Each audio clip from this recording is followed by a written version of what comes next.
What is going on, everybody? It is your boy Showtime George with the Sleeper Wire podcast. How is everybody doing this evening? I am doing fantastic. I was scheduled to do a podcast tonight with a couple gentlemen. Unfortunately, plans changed thanks to the snow in Texas. We had to reschedule what we were going to talk about. So I was sitting at home. I was a little bit bored. So I figured, why not jump on and talk a little bit of football? As everybody knows, we are currently moving into Dynasty season. I am just starting to dabble into Dynasty myself. I have been a redraft guy for quite a while, but I've decided to move on into the Dynasty world.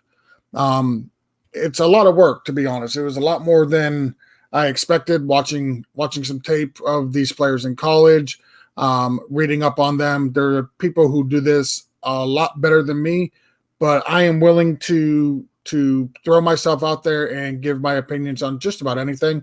So I figure, why not do the same thing for some of these rookies that we have coming in? So with that, what I want to do is I want to give you my top five. I'm only going to go, maybe I'll go higher than 5. Maybe I'll go top 10.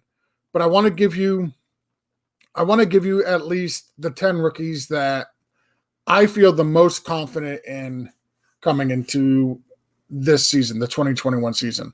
And what I really want to start with is my number one player overall. And this is, of course, is in half point PPR. And I'm going to go with single quarterback leagues. I know most people watching, most people playing from the Twitter world enjoy doing 2 quarterback leagues or superflex leagues, but let's face it, that's not exactly the most popular style of football. It's not the most popular game. It's still single quarterback leagues. So with that, let's just jump into this a little bit. My 101 coming into this year is, of course, Najee Harris.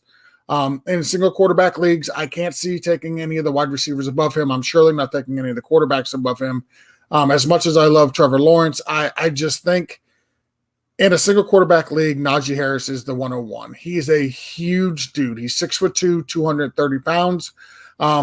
He's got great agility, and I mean, he's just a beast of a man.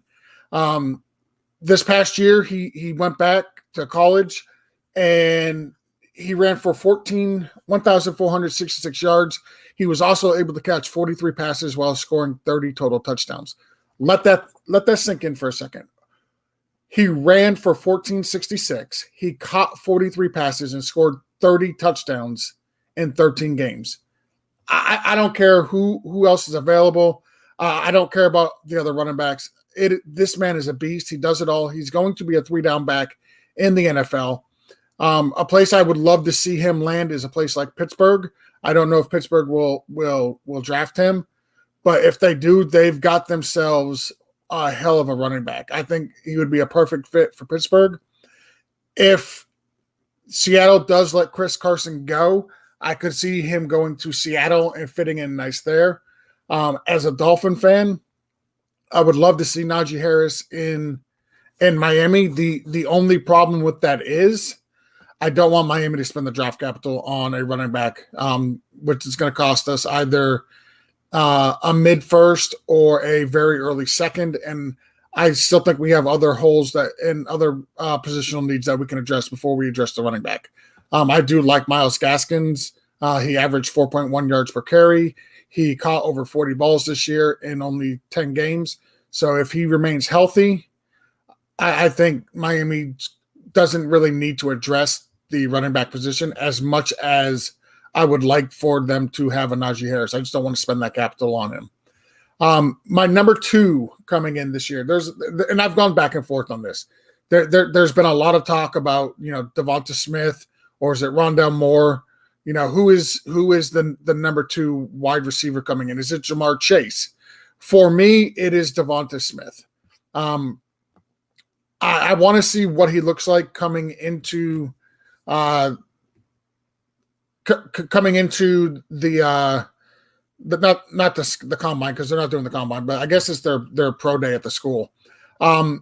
He's listed as 6'1", as 175 pounds. If he comes in under 175 pounds or under 6'1", like I'm going to drop him in my rankings. I'm just concerned that those numbers are not accurate, but you can't deny what this man has done on the field. Last year, he finished the season with 1,700 receiving yards. He finished with 657 receiving yards more than the next closest wide receiver. That is insane. He absolutely killed it week in and week out in Alabama. Dude played like a stud. I'm just a little concerned about his size. But if he checks out, if he does come in, let's say he's 6'1" and like 175, 180, like I'm on board. If he comes in under that, I'll probably drop him a few spots, but there's no denying that the man has talent. And right now, I would have him as the number 2 overall wide receiver or number 2 overall player in the 2021 draft. Next, we've got a guy who's moved up my board. I had him at number 5. I've jumped him up to number 3. He's the wide receiver 2 in this league out of Purdue. That is going to be Mr. Rondale Moore.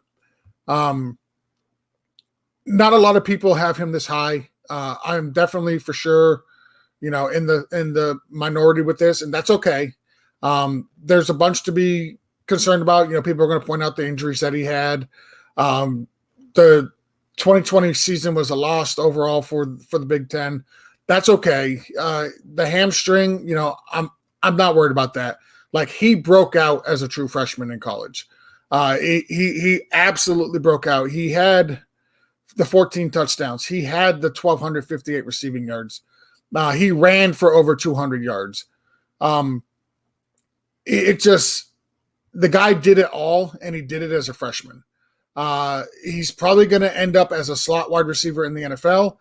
I'm okay with that. I'm not expecting him to go out and be the big play wide receiver. I think he's perfectly built and fit for the slot, and I think he's going to be a very, very, very good wide receiver in the NFL. Next is the number 1 tight end. I struggle with this one. I can't deny the man's talent. Kyle Pitts is an absolute beast. He's probably the most athletic player in the entire draft class. And he plays tight end. It's the stigma that tight ends have. It's very difficult. I was down on him a while ago. I got into a little back and forth with somebody you guys might have heard of, Ray GQ, Ray Garvin, and he told me this. Ray told me this cat is the truth. Like, he is by far and away the best tight end prospect that has come out in a very long time. That it's hard for me personally to rank a tight end this high, but at the same time, I get it. Like, the guy is an absolute beast. The next person I have on here is Javonte Williams. I've got him as the number 5 overall, the second running back off the board from North Carolina. He's perfectly built for the NFL. 5'10", 220. He breaks tackles with ease. He's physical. He's got some agility. He's pretty elusive. You're not bringing down this guy with an arm tackle. It's just not going to happen. You're just not doing it. He's kind of steady rose up the boards as of right now, and we're talking February 17th. I've got him as the number 5 off the board in single quarterback leagues. He could move up. He is an all-purpose back. He finished the season in 2020 with 1,140 rushing yards. He also tallied in 305 receiving yards and had 22 total touchdowns. So he checked every box you want. Can he run the ball? Yes. Can he catch the ball? Yes. Can he score touchdowns? Yes. He does it. He literally does it all. Next guy I have in at number 6 is a guy I've actually moved down, and that's Travis Etienne. I do love Etienne. These running backs are outside of, Najee Harris at number 1. Like, I'm not going to fight you if you want to tell me you have Etienne above Javonte Williams. Like, I totally get that. Like, no argument for me at all with this at all. Completely agree. But I've got Travis Etienne at the third best running back in this draft. Once he gets past the first level, he's very difficult to bring down. He's got top end acceleration and speed. He's probably going to run a sub 4.4. If he runs in the 4.36, 4.37, like, I won't be shocked. This dude is just fast. He's also a good weapon in the passing game. He can catch the ball, and that's what we like in our running backs. Those guys that can run the ball, those guys can catch the ball, guys who can just absolutely break one and take it to the house. And for fantasy purposes, that's what we want. Coming up next at number 7, I've got Jamar Chase. And it was hard to rank him. So this draft is completely top heavy for me. I think it's a deeper draft than most people really realize.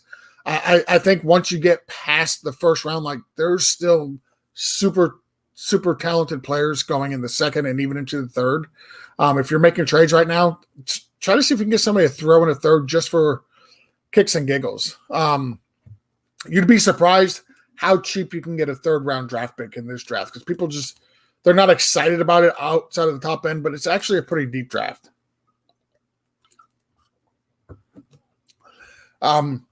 But yeah, Jamar Chase, a lot of people have him really as their number 1 wide receiver in this draft. I got him as my number 3, I think it is. Yeah. And again, it's a fluid situation. It can go up, he can go down, but right now this is where I have him. There's just some questions I have with him.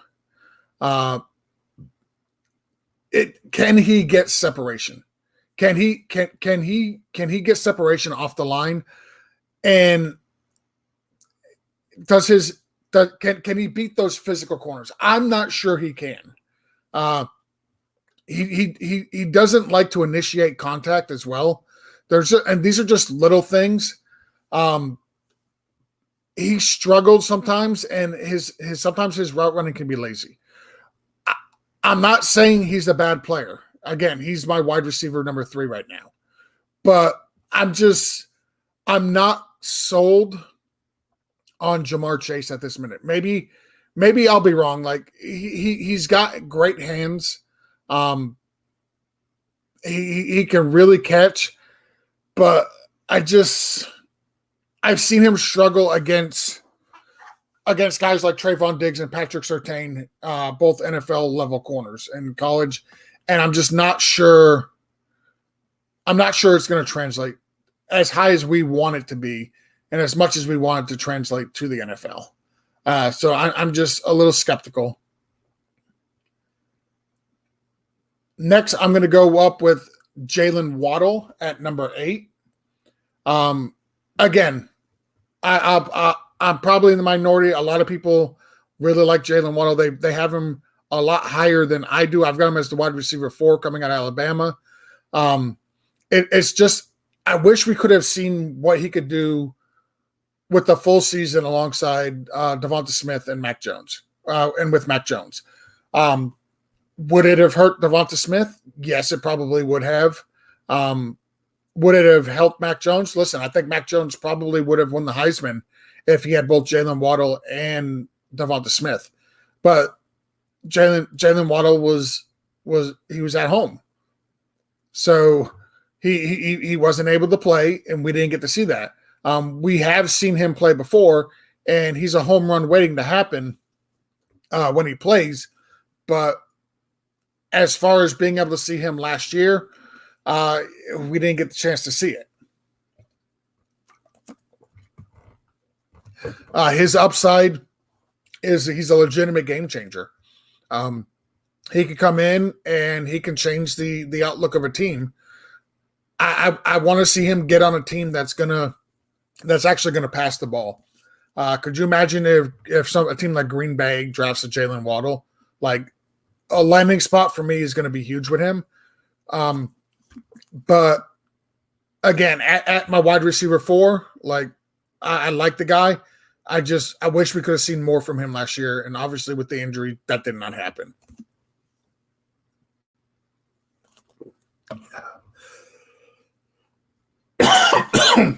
Excuse me. Coming up next, I've got Rashad Bateman. He is one of the guys who I think he's probably the most NFL-ready wide receiver of the class. He can play the X. He's 6'2", 210 pounds. He can run just about any route thrown his way. The only thing I think he lacks really is that elite speed. He just does not have the elite speed you would like, but not saying he's not fast. He's not like he's not Tyreek Williams, Tyreek Hill fast, right? But he's a great route runner. He can play the X. He's got great size. It's just the one small thing. So I got him right now at my wide receiver 5. I would love to see Rashad Bateman in Miami. Again, I'm a Miami fan, homer. I will admit that, but I would just absolutely love to see him in Miami. And if he's there in the beginning of the second round, which I do not think he will be, I think he gets drafted in the first round. But if he's there at the beginning of the second round, I will be screaming at my TV to have Miami draft him. The last one I have here, sorry, I'm not used to doing these solo, so I don't normally talk this much, is Armand Rama St. Brown. I hope I pronounced that right. I'm terrible with names. Anybody who knows me knows that. He's got great body control. He's got great hands. He should be able to come in and make an impact right away. The only thing is, again, the speed. He dominated defense. He dominated defense in the Pac-12. He's coming out of USC. I've got him at wide receiver 6. I'm really looking forward to his pro day. I want to see him run. I want to see what he tests out at. There is room for him to move up. He's one of these guys that I think has potential to move up the draft board. Excuse me. But right now I've got him sitting at solid at my number 5, number 10 overall. And my number 6 wide receiver overall. So let's just do a quick recap on where we are at. And then I'm going to get out of here because I really wasn't planning on doing this today, but I did want to jump on and talk a little bit of football. So this is my personal, my 2021 rookie rankings as of right now. Single quarterback league. Najee Harris, running back out of Alabama, number 1. Devonta Smith, wide receiver 1 out of Alabama at number 2 overall. Rondale Moore is my wide receiver 2 overall out of Purdue. Kyle Pitts, tight end from Florida, is an absolute monster. This is somebody, as I said, he is really, truly growing on me. Wasn't a huge Kyle Pitts fan. I was thinking maybe I'd be able to get him in the back end of the first round. Does not look that way. It looks like if you want Kyle Pitts, you're going to have to spend up to get him. And he's probably going to be worth every penny. Number 6, I had Javonte Williams, running back out of North Carolina, as my RB2. Next, I had Travis Etienne, running back number 3 out of Clemson. After that, I had Jamar Chase as my wide receiver 3 out of LSU. Rounded that out with Jalen Waddle, wide receiver 4 from Alabama. Again, wish he was healthy. Wish we got to see him with a full season with Mac Jones and Devonta Smith. Did not happen, unfortunately, but still loved what I seen out of Jalen Waddle. 9, we had Rashad Bateman, wide receiver out of Minnesota. He's my wide receiver 5. And Armand Ra St. Brown. I'm probably killing that name, and I do apologize. But I've got him at wide receiver 6 out of USC. What I'm thinking about doing is actually doing a little bit more in depth on these players. like I said, I've just kind of been reading up on them, watching a little bit of the film. I haven't done a super deep dive into any of these, but I'm thinking maybe I want to go through and do a top 20. So what I will do is I will jump in, do a little bit more reading up, a little bit more studying on these guys, and then I want to get somebody else on who does know a lot more about Dynasty than I do, and I want them to tell me where I'm right, where I'm wrong, get their opinions and all that. So I appreciate everybody tuning in. Again, totally unplanned. Wasn't planning on doing this, but decided to jump on and just say, why not? Just put something out there, put myself out there. These are my ramblings. I titled this Ramblings of George. It's fantastic. Let me see. I threw a tweet out. If anybody wanted to join me, they could. Jason's looking for a prize for the Dynasty Leagues. So that's something else I could talk about real quick. The work that Jason and I do. Jason and I do a lot of work for Toys for Tots. Actually, I've got this little bad boy that was presented to me for our 2020 campaign. And then I also got this little bad boy that was presented to the charity for our 2020 campaign as well. So Jason and I do a lot of work for Toys for Tots. We raise money through fantasy football leagues. 100% of the proceeds from people joining the leagues go directly to Toys for Tots. We kind of modeled it after what Scott Fish has been doing, where he sends money out to different parts of the country. That's kind of what we did as well. We sent some money to Colorado. I offered to send some money to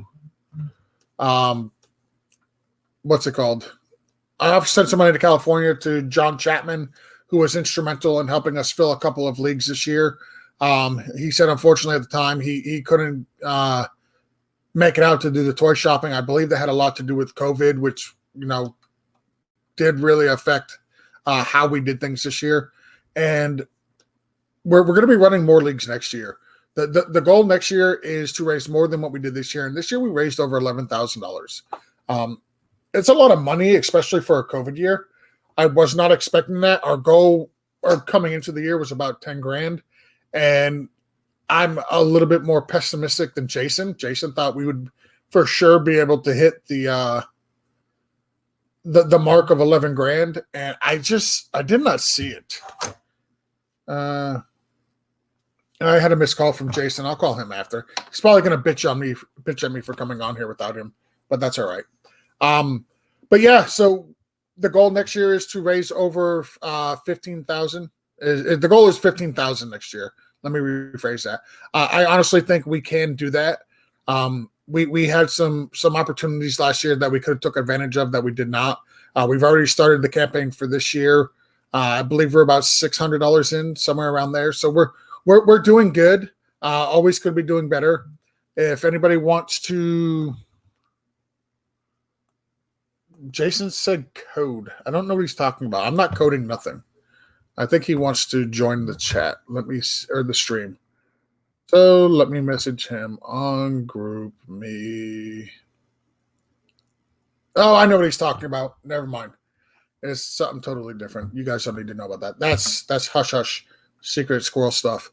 But yeah, anyway, we're going to be running charity leagues. I've already got some stuff. I've got a Jonathan Taylor jersey that I'll be doing a league for. I have a Saquon Barkley jersey that I'll be doing a league for. I've got a Kenny Golladay jersey that the league is already formed. There's just a couple of spots left in that. So if anybody wants to join that, they can.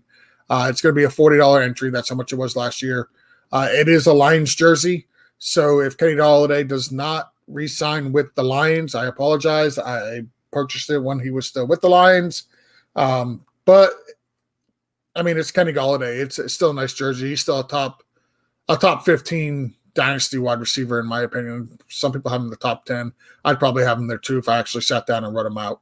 But anyway, these are the ramblings of George. I'm going to go ahead and sign off. I had no intention of doing this tonight. It's the first time I've ever done a solo show. I think it was pretty fun. I think I rambled a lot. Found out I definitely need to do this with more water and more to drink. So with that, again, thank you for joining. You can follow us at Sleeper Wire Show. You can follow me on Twitter at BFTGPod. I'm on the Sleeper app at BFTGEO. I'm on the Fantasy Life app. I'm at GEO, at Geo. Yeah, let me know what you guys think. I appreciate it. Have a great night.